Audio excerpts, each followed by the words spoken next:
The Corpse in the Fog. Man Detective Chapter 1, The Body in the Fog. From the case of Allan Pinkerton and the corpse in the fog. The fog rolled in heavy over Cincinnati's waterfront, cloaking the gas lamps and turning every shadow into something untrustworthy. Riverboats groaned in the unseen current, and the boards of the pier creaked beneath the weight of morning.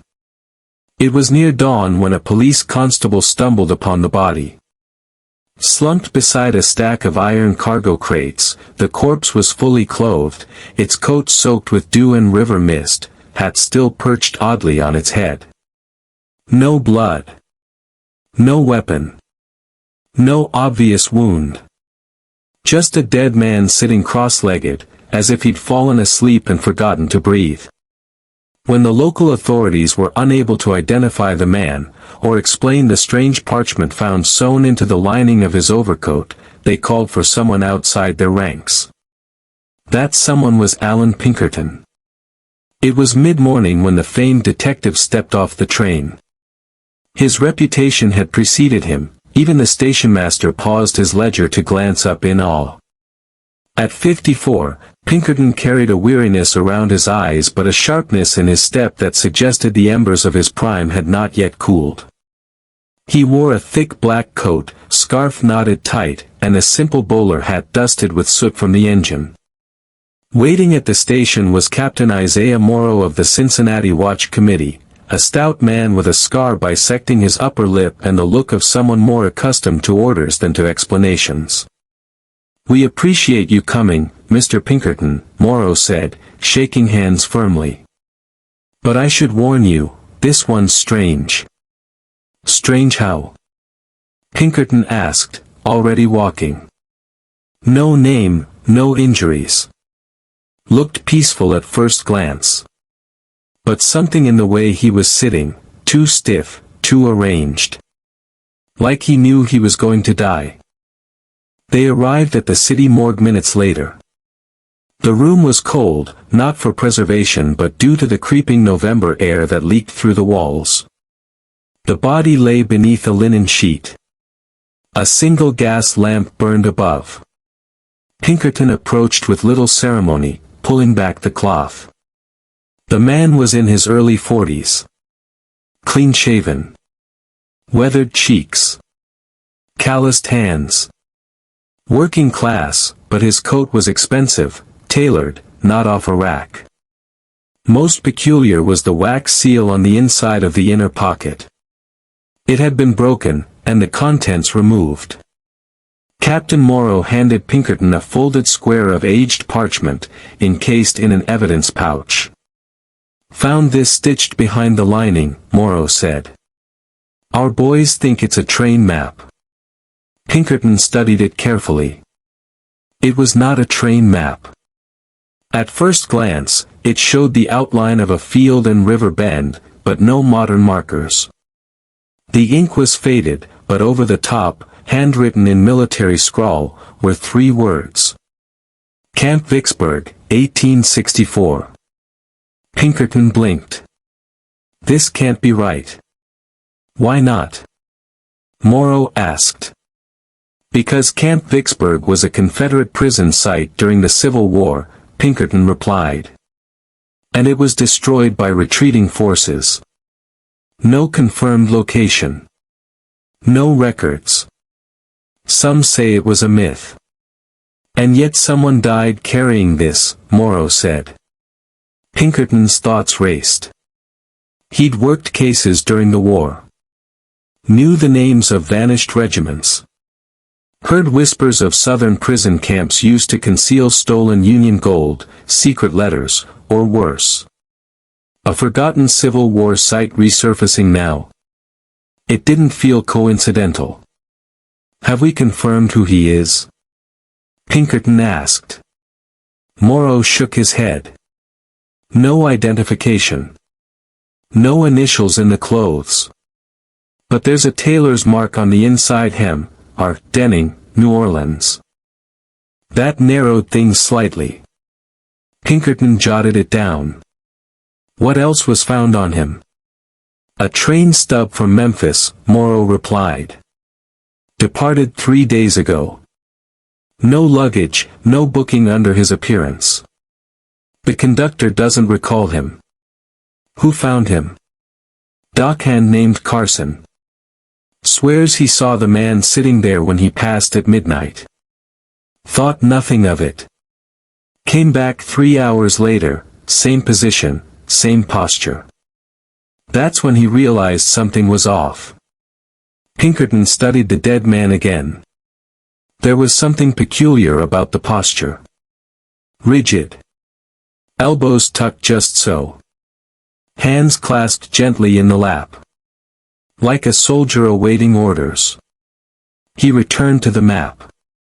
The handwriting stirred something in the back of his mind. Is there a military archive nearby? Pinkerton asked. Library has war registries, Morrow said. We can send for them. No. I'll go. Later that day, Pinkerton stood in the public archives office, buried among volumes of Civil War muster rolls, prison registries, and casualty reports. He compared the map's handwriting to documented letters written by Confederate officers. It matched the script of Colonel Barrett Eves, a name that had nearly vanished from history, until now. Eves had been accused of war crimes during his tenure at Camp Vicksburg. Rumors claimed he tortured prisoners, hoarded stolen Union currency, and buried it before abandoning the site. But nothing was ever proven. He died in 1866. Allegedly. Pinkerton's eyes narrowed. If the body found at the docks had been carrying a map to Camp Vicksburg, and it matched Eve's hand, then someone was trying to reclaim something, or expose it. He returned to the morgue to re-examine the overcoat, and there, under the seam, he found a second stitch. Delicate. Hidden. He cut it gently with a scalpel. Inside was a folded black and white photograph, water-damaged but intact. It showed 4 men in Union uniforms standing beside a stone wall. One face had been scratched out violently. The others wore grim expressions. On the back was a single name, scrawled in the same familiar ink. Hargrave. Pinkerton slipped the photo into his notebook and turned to Morrow. I need to find a widow, he said. A widow? Of a Union soldier named Hargrave. Chapter 2, The Widow's Warning.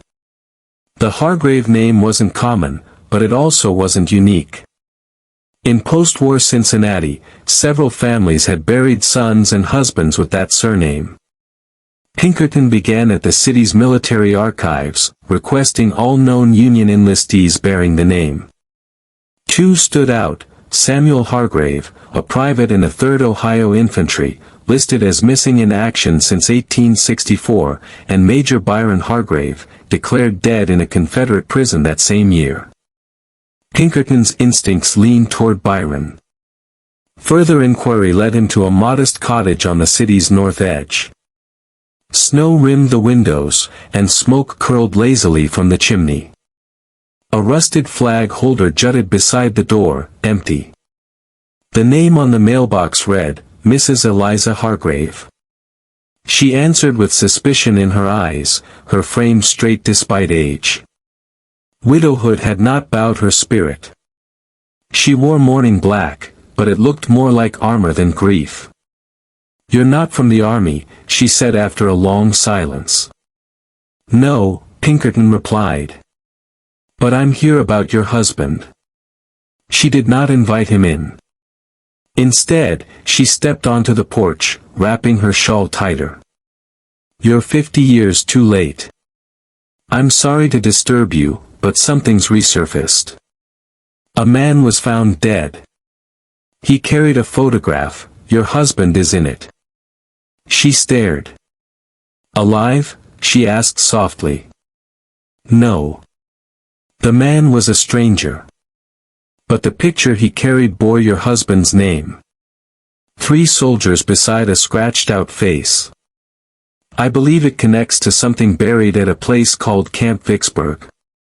At the mention of the camp, Eliza's face hardened. That place was hell, she said. Byron wrote me only once from there. Said the prisoners were being moved east. No one ever confirmed it. Pinkerton showed her the photo. She hesitated, then took it. Tears didn't come, she'd wept all she had decades ago. That's him. Far right. Do you recognize the others? She tapped one of the unsmudged faces. That's Lieutenant Carl Hastings. He visited me after the war. Said Byron died in his sleep. But something about him was wrong, his hands wouldn't stop shaking. He was scared. Scared of what? She looked away. Of being watched. Pinkerton leaned forward. Do you know where I can find him? She nodded. Last I heard, he was running a coal yard south of the city. Changed his name to Clark. Eliza folded the photo and handed it back. I don't know what you're chasing, Mr. Pinkerton. But I know this, my husband didn't die from fever or starvation. He was silenced. And I think someone's trying to finish the job. Before he left, she gave him a box. Byron's things. The army returned them. Never opened it. Pinkerton took it back to the agency office. Inside were buttons from a uniform, a rusted belt buckle, and a journal, water-damaged but legible. The final entry, scrawled in haste, read. They brought in barrels today. Not food. Not water. Gold. I saw it. The guards called it compensation. The colonel said it would be hidden with the dead. They plan to erase us all. If anyone finds this, don't believe the report. Camp Vicksburg still lives beneath the trees. Pinkerton sat back, the implications settling in. The legend of buried Union gold wasn't just a myth, it had witnesses. And someone was eliminating them. He turned to Hiram Bell, who had just returned from the Cincinnati coroner. No luck on the dead man's name, Hiram said. But his boots were custom. Maker's mark traced to a shop in Memphis, C. Burr and Company. Catered to engineers and surveyors. Not a random traveler, Pinkerton said. Someone who knew where to look. And someone others knew to fear, Hiram added. With a loaded shotgun and eyes that had seen too much. I've nothing to say, he barked. I think you do, Pinkerton replied. Especially about a place in Mississippi where soldiers vanished, and gold replaced rations. Clark hesitated. I've read Byron Hargrave's journal, Pinkerton continued. And I know what was loaded into that camp before it burned. Clark lowered the weapon. Slowly. I'm the last, he muttered. They've all been picked off. Burns, Whitaker, even old Willis. Drowned in his sleep. Who's behind it? Clark exhaled. What's left of Barrett Eaves's men? They call themselves the Last Confederate. Think they're protecting the South's final revenge. Where is the camp? Clark shook his head. Buried. Literally. Flooded by the river in '68. But there's a tunnel entrance. Back when we tried to escape. One of the boys marked it. On a sycamore. Where? He scribbled the location on a scrap of coal order paper. Pinkerton pocketed it. You're in danger, he said. I've been in danger since 1864, Clark replied. As Pinkerton left, Hiram leaned in. Do we trust him? No, Pinkerton said. But we trust the fear. That night, they prepared for travel south. The map pointed to the edge of the Mississippi, near a cluster of woods still known by locals as the Iron Pines. Whatever lay beneath them had waited nearly a decade. But the fog was lifting. Chapter 3, Ghosts of Camp Vicksburg. The Mississippi Delta greeted them with gray skies and frostbitten fields. Allan Pinkerton and Hiram Bell stepped off the river ferry onto the muddy banks of Greene County, a thin sliver of rural Mississippi surrounded by swampland and oak-choked hills. The trees stretched into the distance like spindled fingers, their bare limbs rattling in the wind. The locals called this patch of wilderness the Iron Pines, not for any actual metal, but because of the dark, rigid way the trees grew, twisted, dense, and clustered like iron bars. It was here, somewhere beneath the roots and muck, that Camp Vicksburg had once stood. Guided by Carl Hastings' directions, Pinkerton and Hiram hired a wagon and supplies from a wary farmer. The man looked up from hitching the mule and spat in the dirt. "Y'all heading into them trees?" he asked. "Ain't much but bones and bog in there." "That's about right," Hiram replied, hopping aboard. The road into the Iron Pines was little more than a deer trail, narrow, uneven, and swallowed quickly by brush. They left the wagon after 2 miles and continued on foot. As they moved deeper, the air shifted. The wind stilled. Sounds became muffled, like the forest itself was listening. Pinkerton stopped near a broken fence post overtaken by vines. He pulled out Carl's sketched map and compared it to the trees ahead. "We're close," he said. Hiram knelt beside a low ridge. "Here. Sycamore with a burn mark." The trunk bore a single char line, unnatural and vertical, intentional. Beneath it, barely visible under the earth, was the curved edge of an old hatch door. Pinkerton cleared it with his boot, revealing a rusted iron handle bolted into a stone frame. Together, they heaved the door open. The hinges shrieked like an animal. Cold air exhaled from the hole below. A tunnel descended into the dark. They lit their lanterns and climbed down the iron rungs. At the bottom, they found a narrow corridor reinforced with timber beams, most half-rotted, others burned. The walls were packed mud. On one side, faded chalk markings still clung to the dirt, 3rd OH. The 3rd Ohio Infantry. This was real, Hiram whispered. Farther in, the tunnel widened into a chamber. Scattered within were signs of habitation, moldering cots, rusted tin plates, a torn Union flag nailed to a support beam. Rats scurried in and out of collapsed crates. But it was the far wall that drew their eyes. There, carved into the brick in jagged, desperate letters, were the words. "Buried to silence the dead." Pinkerton turned slowly. Something glinted beneath a collapsed shelf. He knelt and uncovered a satchel. Inside were bones, small, finger-like, and a rusted tin badge that read, Corporal M. Dorsey. "A mass grave," Hiram said.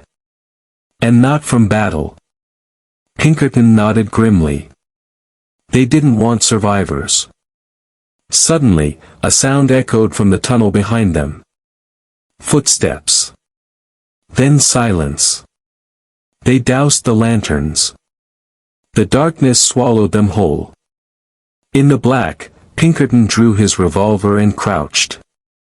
Hiram readied his blade.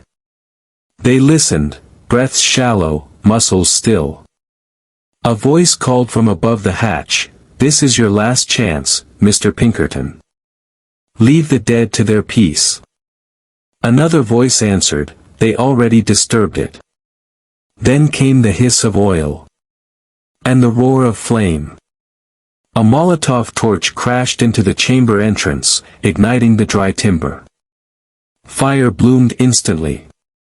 Smoke poured into the tunnel. "Back!" Pinkerton shouted. They ducked into the adjoining shaft, dragging the satchel and the surviving map with them. The heat licked at their heels. The tunnel collapsed behind them with a thunderous groan, sealing off the exit. They pushed forward, coughing, until they emerged into a side ravine half a mile west, gasping in the twilight. The iron pines smoldered behind them. That wasn't just a warning, Hiram growled. That was a burial. Pinkerton examined the satchel. Inside the false bottom was a sealed oilskin tube containing 2 folded documents. One was a payroll manifest dated March 4, 1864. The names of 6 Union officers were listed as transferred, Camp Vicksburg. One line was redacted with black ink. The second document was a crude map overlay, Camp Vicksburg layered with an X over a secondary site labeled only Stone Mile. "We weren't at the vault," Pinkerton said. "That was just the prison chamber." "You think there's a second location?" He nodded. "Where the barrels were buried. Gold. Maybe even something worse." They left the woods before dawn. At a telegraph station in Natchez, Pinkerton sent 2 urgent messages. The first, to the War Department. Camp Vicksburg confirmed. Eve's legacy active. Request authorization to pursue faction known as Last Confederate. The second, to a former Pinkerton operative now working for the Treasury. Need records on Stone Mile, Mississippi Territory. Prior gold shipment reports. Urgent. That night, as they camped on the edge of the pines, a rider passed silently through the trees, watching them from the shadows. He wore a gray coat. And carried a rifle engraved with the letters, L.C. Chapter 4, The Map Beneath the Stitch. By the time the sun rose, Allan Pinkerton and Hiram Bell were on horseback heading north along the Mississippi River, the satchel of documents strapped tightly between them. The morning air was brittle, snapping at their coats as they rode along the low ridge east of the scorched iron pines. They had seen what remained of Camp Vicksburg, or at least a piece of it, and barely escaped alive. Now the real objective lay ahead, a second location referenced only as Stone Mile, on a crudely inked map hidden in a satchel of bones. But what was Stone Mile? A village? A military nickname? No official registry bore that name in Mississippi or Ohio records. Pinkerton needed answers, and fast. By midday, they arrived in the small riverside town of Morgan's Reach, a known stop for fur traders and steamboats headed east. Its population was sparse, but its general store doubled as a post office and telegraph station. Inside, Pinkerton's message had already received a reply. The telegram was short, direct, and troubling. Stone Mile equals military slang for uncharted vault located south of Vicksburg. 1864 reports listed as temporary depository during withdrawal. Last Confederate activity confirmed nearby. Advise extreme caution. T. Gray, U.S. Treasury Investigations. Pinkerton folded the slip and tucked it into his coat. Hiram leaned against the doorframe, sipping black coffee. "So it exists," he said. Pinkerton nodded. "Stone Mile isn't a place.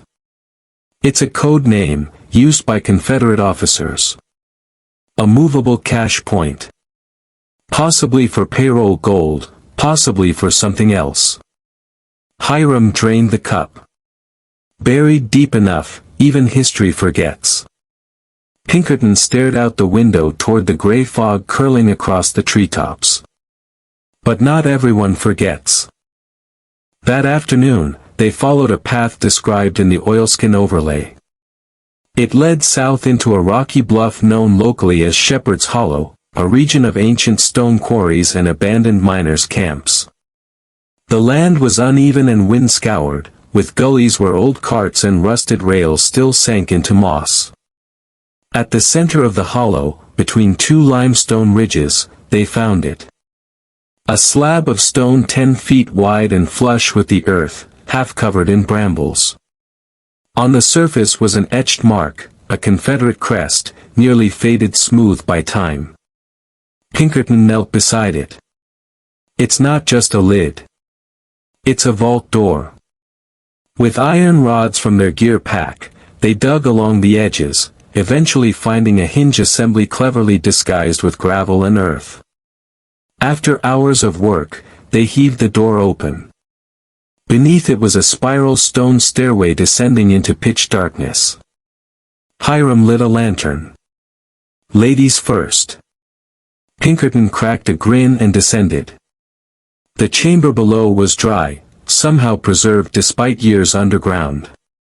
The walls were lined with crates, most broken open, their contents gone. But in the far corner sat a wooden box, intact and sealed with wax. On its lid was the name. Call B. Eves. Pinkerton's breath caught. He pried it open with the butt of his revolver. Inside were dozens of letters, each bound in ribbon and marked, confidential, do not copy. Most were orders for movement of prisoners. But one envelope stood apart. It bore no return, no army seal. Just a wax-stamped triangle. Pinkerton opened it carefully. Inside was a single sheet of parchment with tight, deliberate handwriting. To whom it may concern. Should this vault be discovered, understand that its contents are part of a greater arrangement. The war is over. But our intentions are not. The union you preserve rests upon borrowed time. Should you attempt to expose us, we will bury the truth deeper than any vault. L.C. Hiram frowned.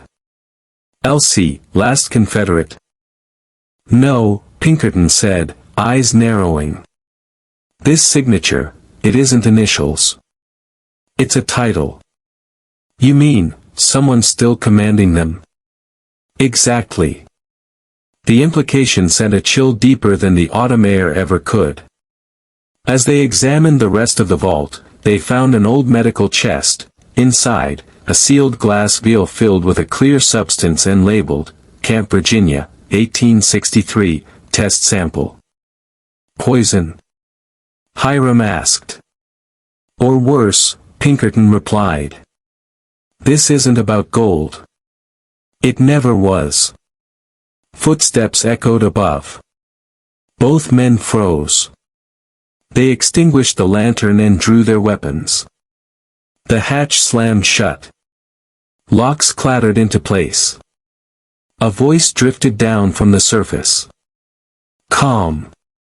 Measured. You've come too far, Mr. Pinkerton. Some chapters of war were never meant to be read. It was the same voice from the iron pines. Then silence.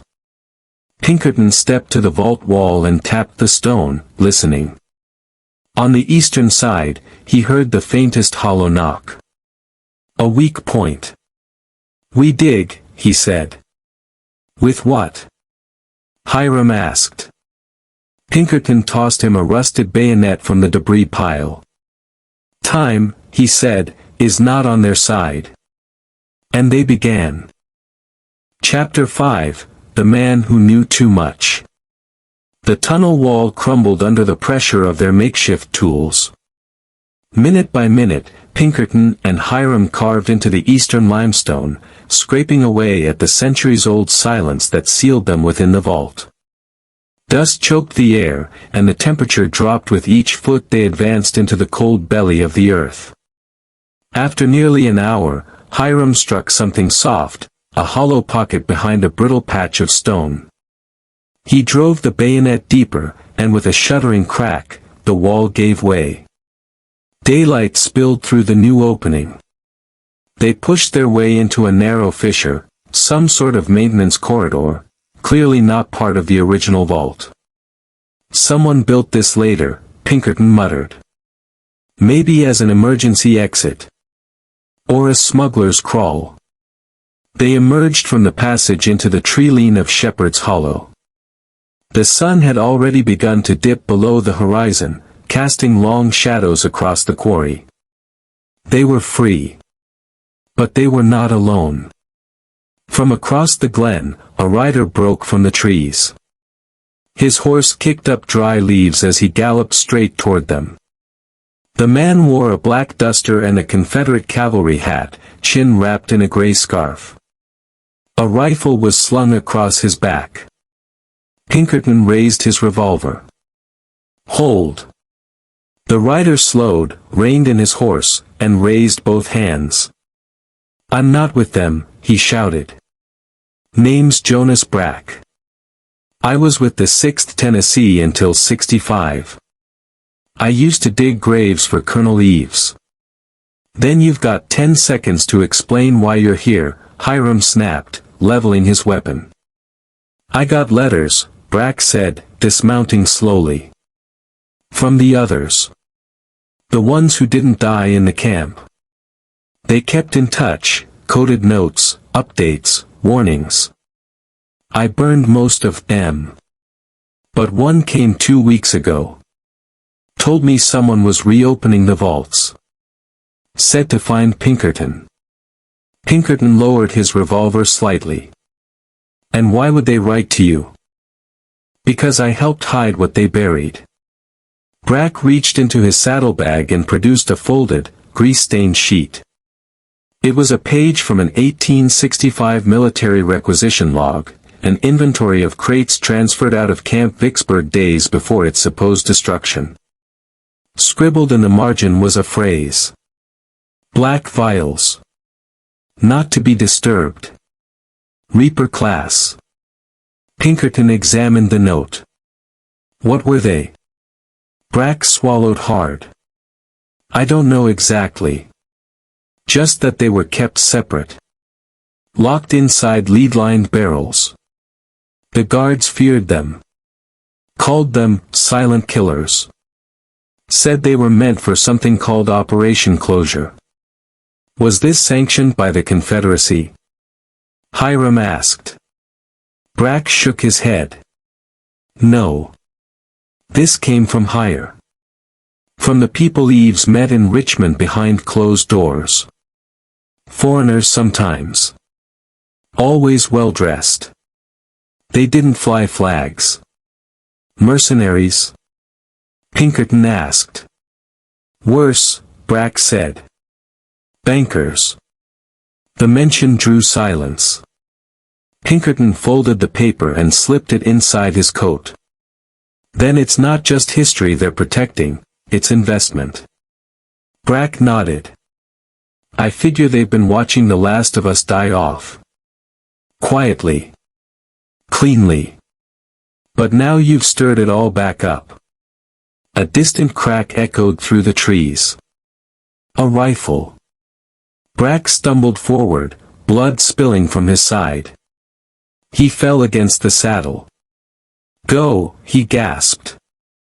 Pinkerton and Hiram dove for cover. Another shot rang out, shattering bark inches above Pinkerton's head. Hiram returned fire toward the ridgeline. 2 figures were visible, barely, shrouded in dusters and wielding long-range rifles. One carried a scope tube welded to the barrel, military precision. Pinkerton yanked Brack behind a rock and tore open his coat. The wound was deep but not fatal. "You'll live," he said, tying off the bleeding. "They want the Reaper vials," Brack gasped. "They always have." Pinkerton fired a warning shot. "Why now?" "Because someone's offering to buy them. Overseas. Big buyer. Big money." "Who?" Brack's voice trembled. "Prague. Or Berlin. Depends on who wins the auction." They dragged him back to the tree line under cover of Hiram's return fire. The sharpshooters didn't pursue. They were just sending a message. That night, inside a ranger cabin miles upriver, Brack lay bandaged and quiet on a cot. Outside, Pinkerton lit a lantern and unrolled the stolen documents from the Stone Mile vault. Each letter contained references to sealed transfers, coded inventories, and names, men who had never appeared in Confederate roles. Private Army, Hiram said. A war inside the war. Pinkerton nodded. One that never stopped. He pulled out one letter, more recent than the others, dated 1866, a year after the war ended. It was from Colonel Eves to an unnamed recipient. The Reaper supply remains intact. Any attempt to expose us will be handled. If Pinkerton ever reopens this file, bury him next. The next morning, Brack was gone. No signs of struggle. Just his empty cot, a missing rifle, and a note pinned to the wall. I've been dead since 1864. Finish what I couldn't. Pinkerton said nothing as he read it. But his jaw clenched. They would ride at first light. The Reapers were still buried. But not for long. Chapter 6, Beneath the Iron Pines. The iron pines loomed once again, darker than before, as if the woods themselves resented their return. The charred remnants of Pinkerton and Hiram's previous escape still clung to the forest floor, burned saplings, cracked soil, and smoke-stained branches that refused to fall. But this time, they weren't here to flee. They were here to find what had been buried, the Reapers. According to Jonas Brack's map and the documents from Stone Mile, the real cache wasn't beneath the vault or the collapsed prison. It was hidden deeper, past the false tunnel. A third chamber, marked only as TS, Tactical Storehouse. Its entrance had been sealed during the war and long forgotten, known only to a few officers trusted by Colonel Eves. Pinkerton paced off the distance by compass. Hiram followed behind with the lantern, his revolver holstered but never far from his reach. They moved quietly, boots crunching against frostbitten leaves. No signs of the sharpshooters? Pinkerton asked. Not yet, Hiram replied. But the birds stopped singing an hour ago. Someone's watching. They reached a ridge just beyond the gully where the original prison vault had collapsed. Beneath an overhang of roots and stone, hidden behind a curtain of dead moss, Pinkerton found it, a rectangular slab of black iron set into the ground, rusted but solid. He knelt and ran his fingers across the engraving, T.S. 1864, Eves. This is it, he said. They set to work clearing the overgrowth. After 20 minutes of chipping and scraping, they exposed a hinge and locking plate. Unlike the other vaults, this one wasn't built to open regularly. It was meant to be buried forever. Pinkerton wedged a crowbar under the lid. The hatch released with a groan that seemed to shake the trees themselves. A staircase descended into cold, dry earth. They lit fresh lanterns and entered the darkness.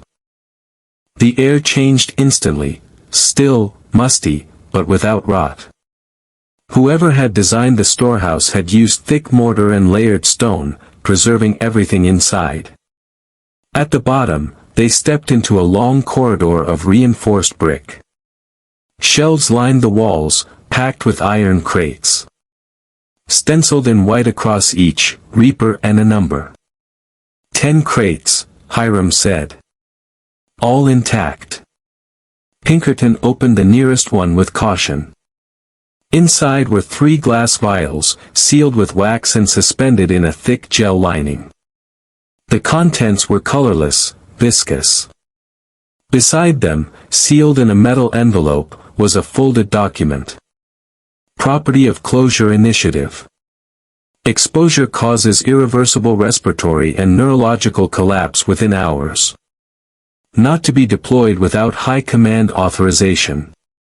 Pinkerton stepped back. This isn't treasure. It's chemical warfare. He opened another crate. Same contents. A slow horror settled over them. These were meant to be used if the South lost the war, he whispered. Mass retaliation. Why wasn't it deployed? Hiram asked. Someone hesitated, Pinkerton said. Or someone died before giving the order. Footsteps echoed from above. They doused the lanterns. Shadows passed across the stairwell. Voices murmured, 3, maybe 4 men. Armed. Moving carefully. Then silence. Pinkerton gestured to Hiram, move left. From the darkness, one of the intruders descended the first few steps. Pinkerton acted swiftly, slamming the crate lid shut. The sound reverberated. The man froze. Who's down there? A gruff voice barked. Pinkerton fired once, into the stairwell wall. Stone shattered. The intruders panicked. One slipped and tumbled halfway down the stairs, groaning. The others scattered. Hiram rushed up and grabbed the wounded man, dragging him down into the chamber. They pinned him against the wall. Talk, Pinkerton ordered. The man was in his 30s. Former soldier, from the look of him. Southern accent. Clean gear. We were sent to recover the vials, he spat. Buyer's ship arrives in 2 days. Off the Gulf. Who's buying? Hiram demanded. European syndicate. Doesn't matter who. Pinkerton's voice dropped. Where is your commander? The man laughed, despite the blood in his mouth. He's already on the river. Heading north to meet your government. Selling you out with your own poison. They knocked him unconscious and tied him up. Pinkerton opened the final crate.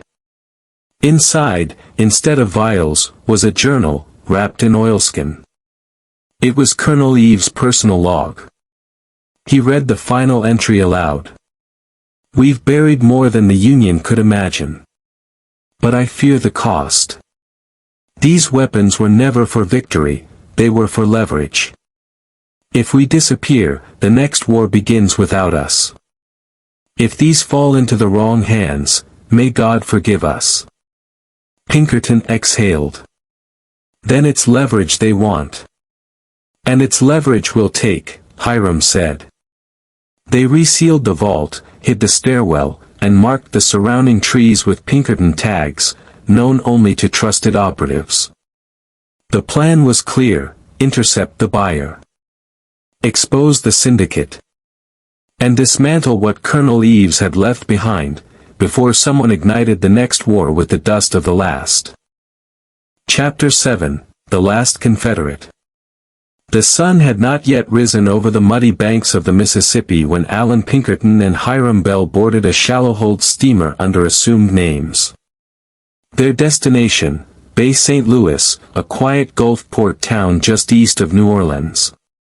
According to their prisoner, now safely in custody, the buyer's vessel would dock there under cover of a tobacco shipment manifest.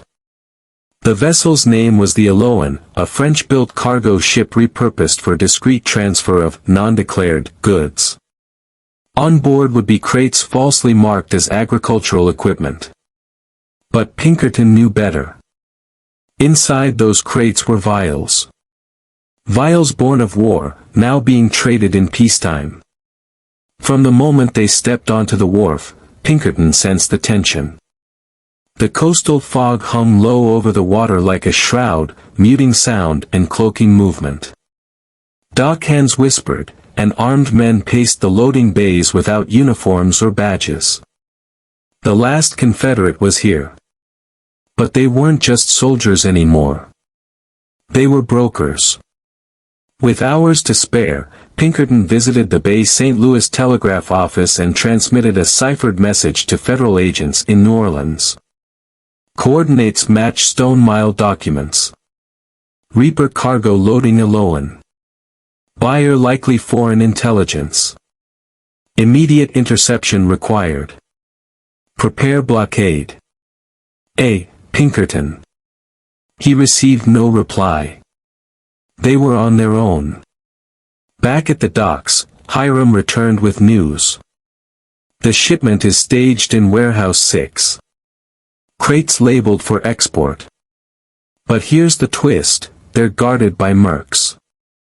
Pinkerton raised an eyebrow. Not Southern militia. Hiram shook his head.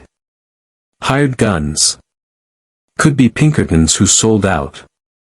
They needed a way in. Disguised as inspectors from a Louisiana Railway Commission, Pinkerton and Hiram entered the warehouse just after dusk. The building was cavernous, its high rafters lost in shadow. Crates were stacked 4 high, all bearing the stamp, Lenore Timber Company. It was a front. A half-dozen men stood around a long table. Among them, a tall figure with silver hair and a gray coat spoke in clipped tones. Pinkerton froze. He recognized the man. General Thaddeus Lyle, former Confederate intelligence officer. Presumed dead in 1867. But now he stood at the head of this operation like a merchant king. Hiram whispered, "That's him." The man Brack feared. They edged closer, hiding behind stacked lumber. Lyle was speaking French, to a man in a long coat and gloves, whose voice bore the cold lilt of Prussian German. A handshake. A nod. The deal was made. Suddenly, the warehouse door slammed shut. "Everyone freeze," a voice boomed. From the catwalk above, federal agents poured in, rifles drawn, boots thundering. Chaos erupted. Shots rang out. Crates splintered. Mercenaries scattered, some fighting, others fleeing.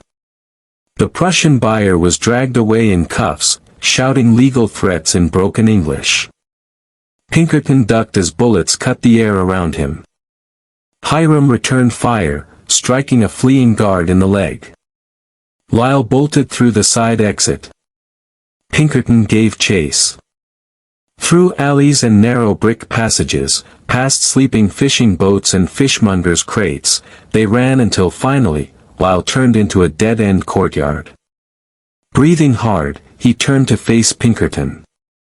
"Pinkerton," he said with a smirk. "Of course. Game's over, Lyle." "Is it?"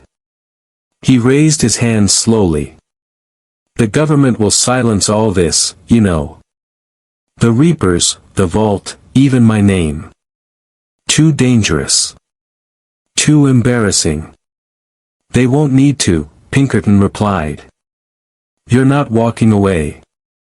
"I don't need to walk," Lyle said. "I just needed time." Pinkerton frowned.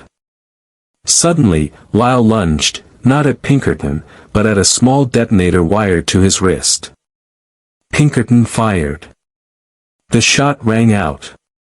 Lyle dropped, hit squarely in the shoulder, before his thumb could reach the trigger. The detonator skidded across the cobblestones.